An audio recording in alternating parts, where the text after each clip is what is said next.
ఈ శనేశ్వర స్వామి టెంపుల్ వచ్చేసి హైదరాబాద్ గచ్చిబౌలి నుంచి శంకర్పల్లి వెళ్ళాలి.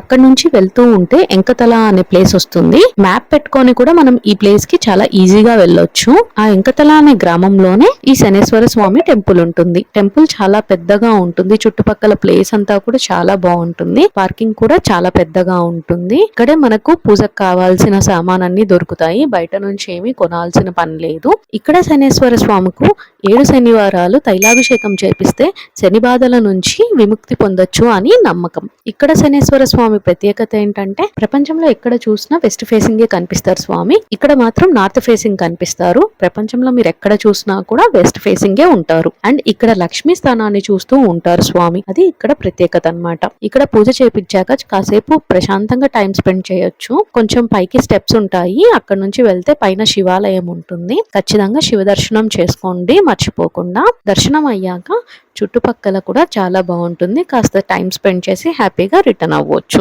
యాక్చువల్లీ ఈ గ్రామం ఒరిజినల్ నేమ్ వచ్చేసి ఏనుగుతల అన్నమాట. అదొక పెద్ద హిస్టరీ ఉంది. నేను సింపుల్ గా చెప్తున్నాను. అయితే వాడుకలో వాడుతూ ఎంకతల అని వచ్చేసింది. శనేశ్వర స్వామి టెంపుల్ గురించి తెలుసుకున్నారు కదా. ఈ వీడియో మీకు నచ్చినట్టయితే ప్లీజ్ లైక్ చేసి షేర్ చేసి సబ్స్క్రైబ్ చేసుకోవడం మర్చిపోవద్దు. నెక్స్ట్ వీడియోలో కలుద్దాం. బాయ్.